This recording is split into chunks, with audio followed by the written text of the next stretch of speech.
Greetings, everybody, and welcome back to the podcast. So, it has been a while, to be honest. This year has just been absolutely unhinged in so many things. So, the cool news is, here very shortly, I will be officially having an actual intro to the podcast. Um,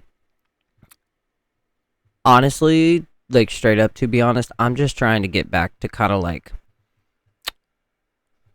a more structure, you know what I mean? Because like the past 2, 3 years have just been wild, and there are so many things where I kind of got out of my structure and routine, and I'm a very structured routine person. It helps keep the ADHD squirrels in my head in check. And here recently, they have just been running completely, utterly wild. So let's give you some updates, okay? So personally, I am working with a few more deities than previously stated. That in itself is just wild. Content creation in general, can we say seasonal depression is a bitch? Okay, I'm sorry. It is. It's it's all about balance, right? And apparently today this is what the episode's going to be on, which is finding your balance while also going into it knowing that you're constantly ever growing and ever changing. Thus, the balance you're seeking is also going to change when you do. If you've ever gotten a reading from me, by the way, all you have to do is email me, firelotusthewitch@gmail.com, and just put reading, curious. And I'll set you up and add your name to the list and walk you through all that. But a lot of the times the subject comes up about you need to find your balance, but people don't realize that the balance you had 6 weeks ago to 6 months ago is not going to fit your life now because it's constantly ever changing and ever growing. We are spiritual beings having a humanistic experience, right? But the key to that is asking yourself, okay, what is my balance, right?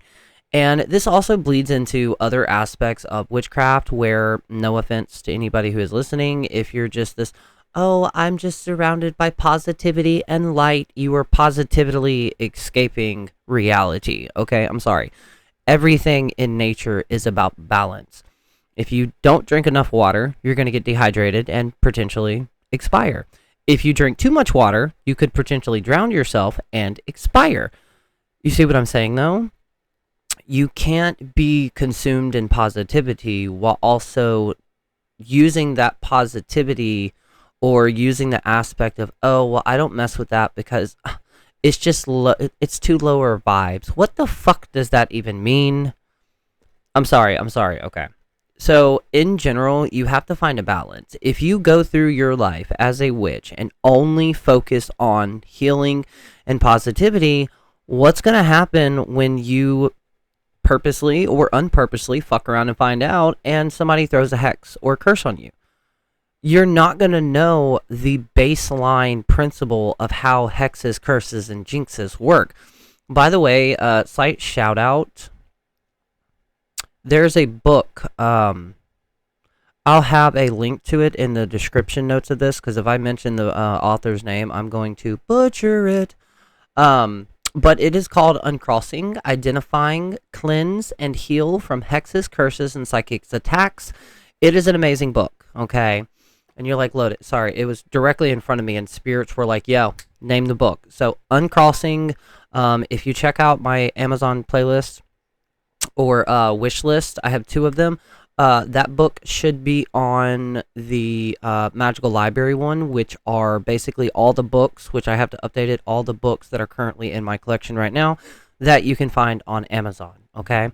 But in general, if you focus too much in the light, you're not going to be able to understand the dark.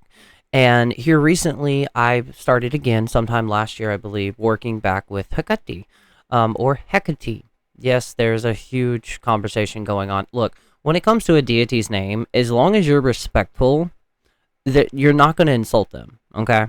I specifically call her mother because that's just easier for me, and she understands that. But working with Hecate, she's a number of things, but specifically, I've had people tell me, oh, well, I don't want to work with her because she's considered a dark goddess. She is, but that's not all of her entirety. And did you ever ask, why is she considered a dark deity? So in my instincts, or in my example of this, the reason that is because she is a witch of the underworld, as in she can connect to the underworld. She is the bridge that bridges everything together, right? Also the crossroads. Most importantly, though, she is the torch bearer, okay? Why would she need a torch? To be able to help us see through the bullshit, to be able to guide us through the darkness, not to become consumed with darkness, but to be the light, to be the hope. Sometimes we have to go through some dark things to realize, oh shit, wait, for an example, I'm not really going to get into detail, but I have complex PTSD disorder. If you don't know what that is, it's like PTSD, but very complex. In other words, I've had all different types of trauma throughout my life. And when I was younger, I used to like look at that as a bad thing. Obviously, it's a bad thing. There were a lot of people that failed me. But at the same time, I realize now, being a healer, a mentor, and a witch, that the shit that I went through, the hell that I lived through, also gave me strength, knowledge, and experience that hopefully you will never experience because, but at the same time, it's helped me in my adult life be able to connect with other people by literally saying, hey, I get it, I've been through it, but yet I'm still here. The amount of times that people in my life that I used to look up to or respected would always tell me, oh, what you're doing, you need to get your head out of the clouds, get out of the nonsense, leave the devil worship away. By the way, witches don't worship or work with the devil, not in the Christian concept. But at the same time, I use that of saying, no, this is the one thing that I'm good at, right? And I'm here now. The amount of things that I've been able to accomplish, which to a lot of people, it's nothing. But to me, it's everything because of how many people told me I would never be able to do it.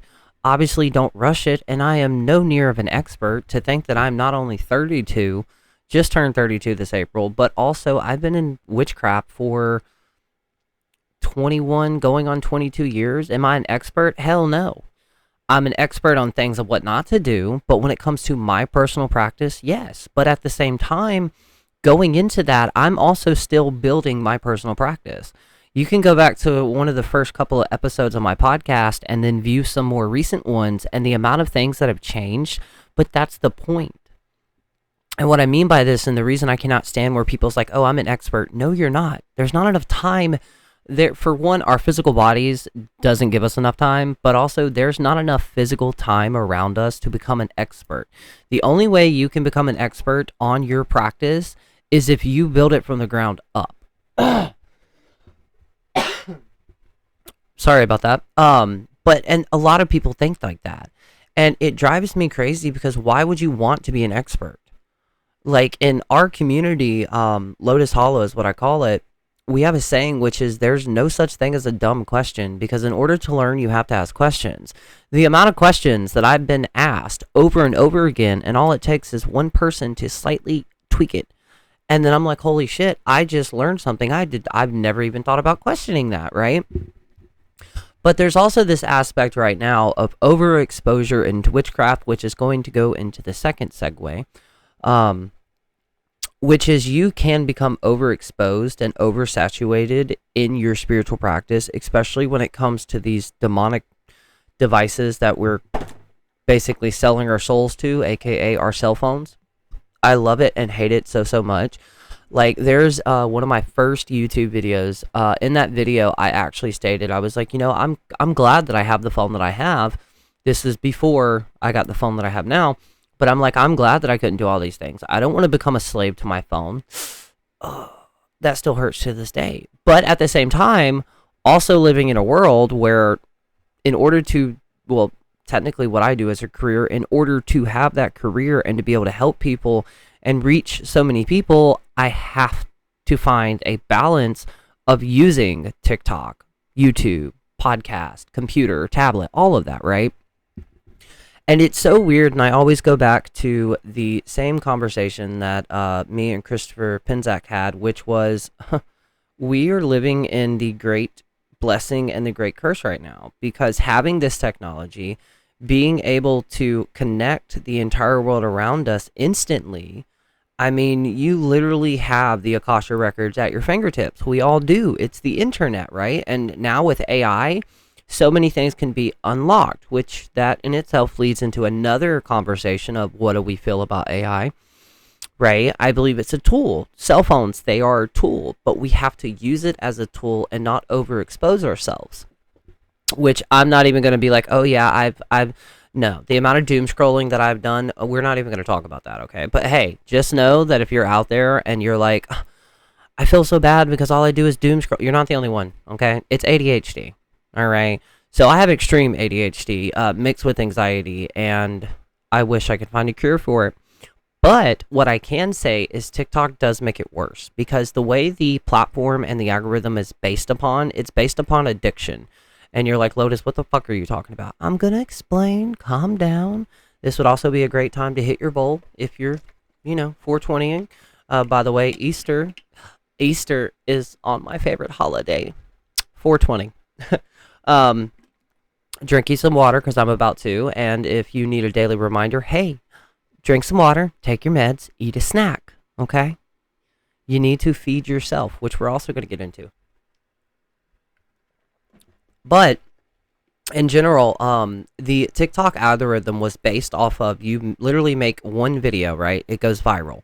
You like, in a way, having that self-validation, whether it's a like. That's a like that means a random stranger agrees with your point of view, right? And then you get the comments. And then once you have that video go semi-viral, your next content that you're going to post is not going to go anywhere. Thus, the addiction starts. Now you're going to try to focus on everything you can to make that perfect video. And let me tell you, from all the videos that I've spent hours on, and if you're watching my TikToks right now, you're like, Lotus, you do not spend. I do. I have spent hours trying to get that perfect video, and it goes absolutely nowhere. I recently posted a video last night because I was cooking and I cut open a bell pepper to collect the seeds, and it had no seeds. It had like maybe 4 or 5 of it, but it had this growth inside of it, which basically meant one of the seeds actually started to like grow inside of it. And I posted it, closed the app, I was, screw it. There we go. There's some, there's my daily video. It is currently sitting at 6,116 views.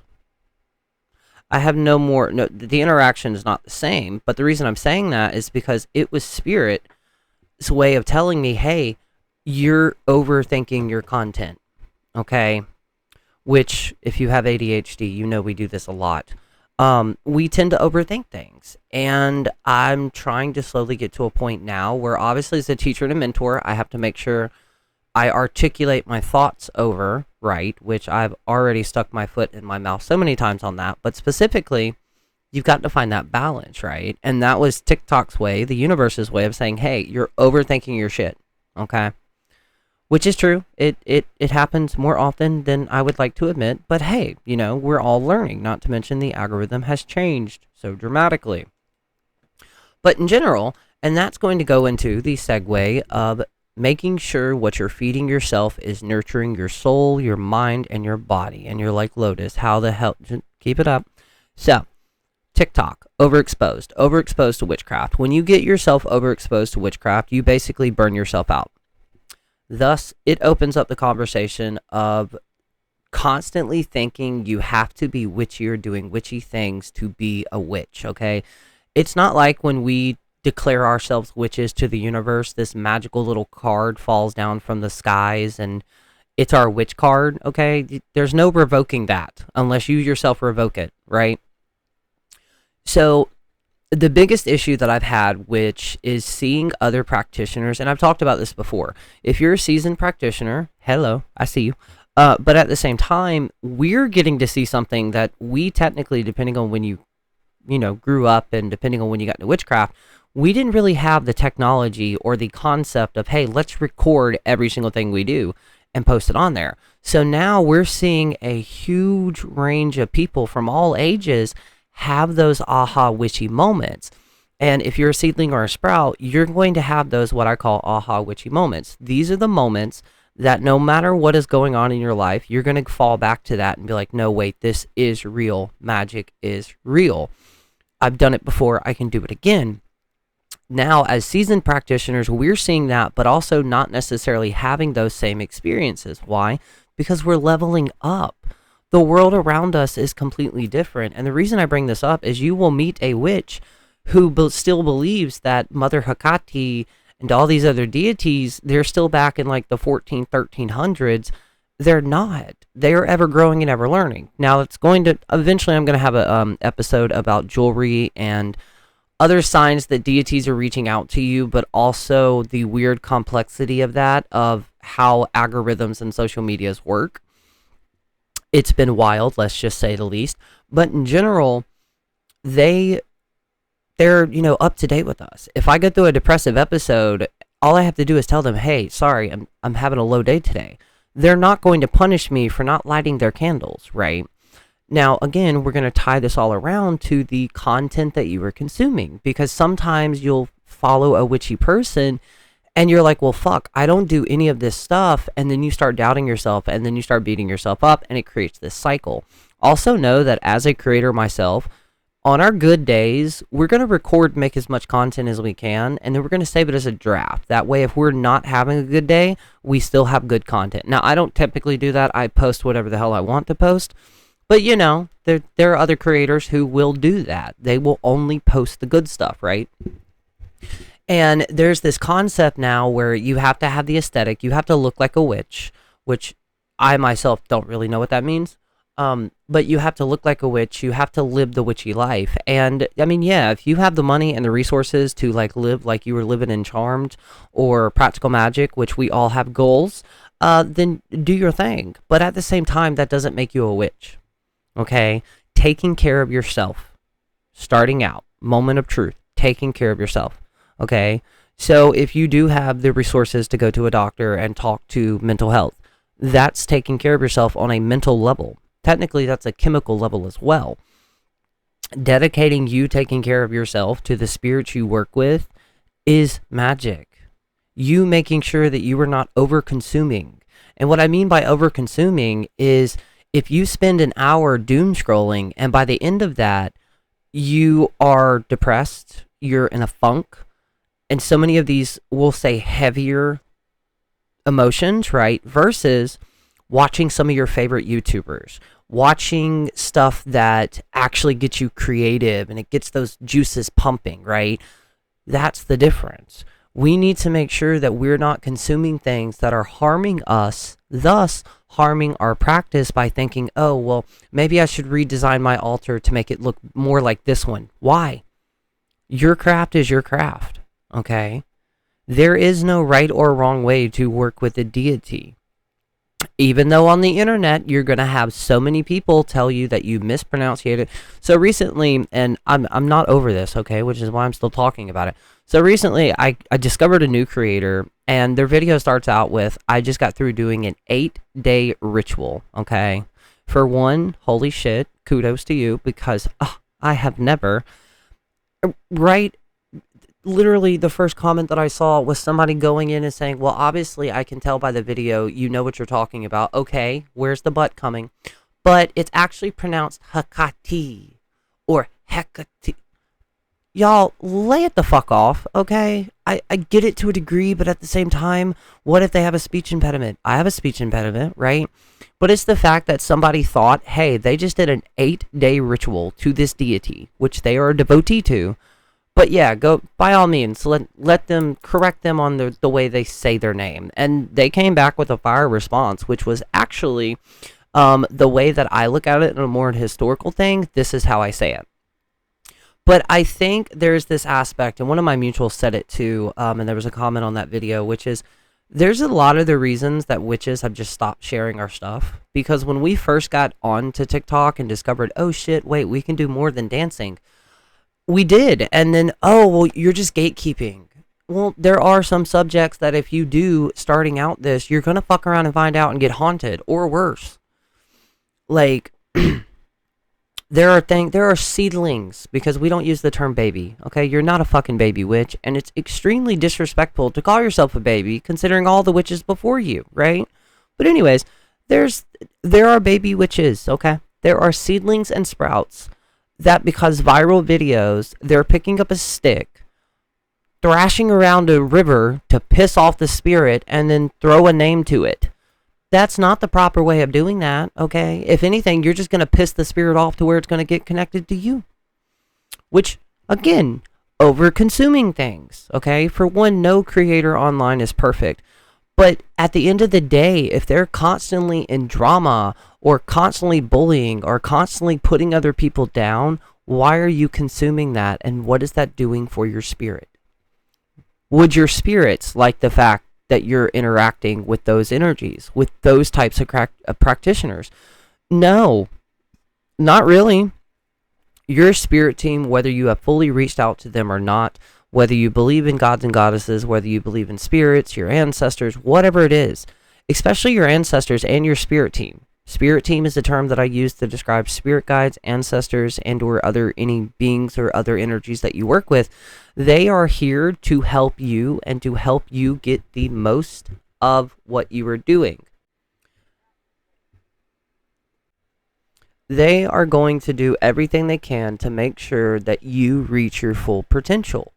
And there are some spirit guides that you have that you know not of, because you have not reached certain points in your practice. And you're like, Lotus, well, how the hell do you know this? Because I have two.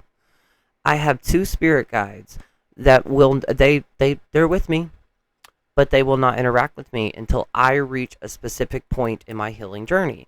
And also know that everybody's healing journey is going to be different. If you want to do shadow work and that feels called to you, then by all means do it. But you don't have to push that down everybody else's throat.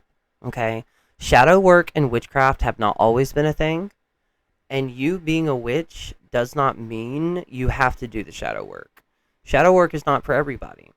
And again, what are you consuming? Some of the stuff that you're consuming when it comes to shadow work, the people who came up with those prompts know nothing of the psychological mind. They don't know how it works, and they don't know if you have complex PTSD or PTSD disorder. Complex PTSD and PTSD disorder is so fucking weird because it's like, I saw a video and they put it perfectly. It's a problem with remembering. I can wake up and be perfectly fine and come across a single video. I could see something in my physical world and it triggers my brain to, hey, remember this? And then I'm basically down on a fetal position, hyperventilating, going back and forth. So me reliving and or me having to push through those thoughts, it could trigger so many emotions that my physical body and mental does not know how to process, which could cause more damage. Okay, again, like I mentioned earlier, it's not all about always the love and the light. But also, you don't always have to just parade around in the darkness. You have to find your footing and your balance. So before trying to join a coven or a Facebook group, which they're cool, but they can be extremely toxic as fuck. Trust me on that. Before you join them, though, you need to find your comfortability and you need to work on building your confidence behind what works for you, while also knowing that it may not work for everybody else.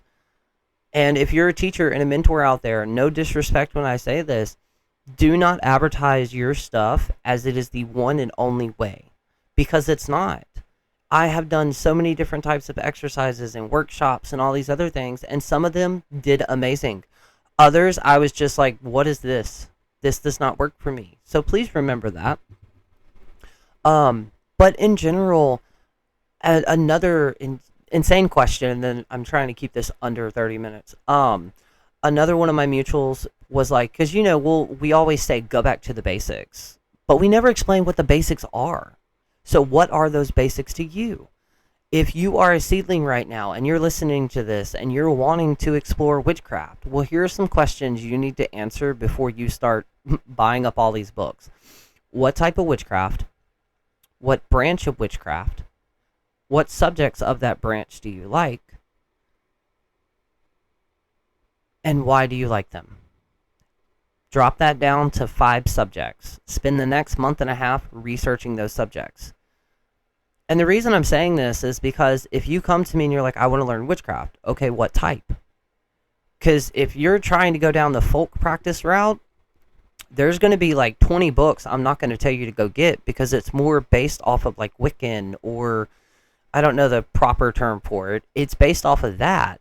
Folk magic, on the other hand, it's entirely different. The correspondences itself could even be different.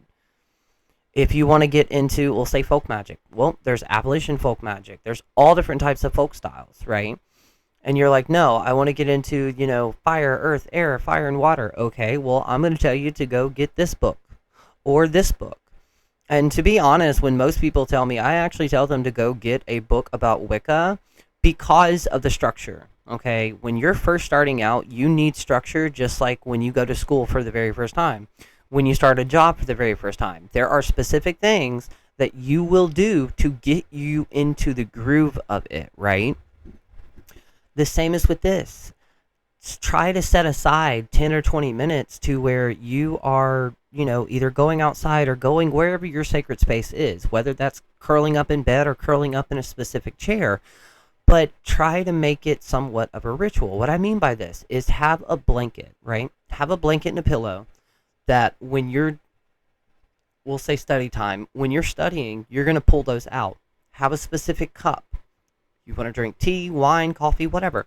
Have these items with a pen, notebook, pencil, whatever you can, but specifically have them put away when you're not using them. Bring them out when it's time to study.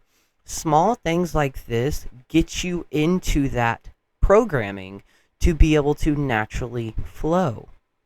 Witchcraft. There are specific things that I have that I will not touch unless it involves witchcraft or a specific branch of spirituality, because it helps our brains set that routine. Now, also when it comes to books and things like that, you don't always need books. What if I'm in the broom closet? There are so many apps, websites, YouTube, blogs, so many things that you can find online to where you don't necessarily have to go out and already invest in them. On top of that, before you get a book, especially if you're on TikTok, because they're like, oh, well, you need this, well, you need this, well, you need this. And before you go out and get like a beginner witchy kit that comes with the herbs and the candles and everything like that, which I'll be doing a couple of videos on kits like that soon, you need to research the ingredients into it. Because if you have ADHD and other mental shenanigans like I do, what winds up happening is you get it, you're excited about it, then it becomes overwhelming because you're like, well, I want to do a spell, but what type of spell do I do? Try to plan it out. Now, you're going to get to a point where planning it out and following step by step doesn't really work with you, but it helps to build the pillars to the structure that is that foundation, okay? As always, I'm going to end it there. I am going to try to get back into making more episodes like this at any point in time, because I am going to try to start doing some like write-ins. If you would like to share an experience, whether that's a witch fail, a paranormal story, or anything like that, you can email me, firelotusthewitch@gmail.com, and just put like story time or podcast. If you have any suggestions on specific things you would like to know about, if I know enough about them, I totally will. Let me know. Again, email me. You can comment on one of my videos on TikTok, YouTube, Instagram. You can find me on all of those platforms at Fire Lotus the Witch. But yeah, thank y'all so much. I hope y'all are having a great day. By the way, today is April 14th. From today until May 4th, there are no planets in retrograde. All right? Yay! But yeah, I hope y'all have a great day. And remember, you are loved, wanted. You have a rhyme, a reason, a time, and a place. And you are magical as hell. And do not let other people deter you from your own magic. All right?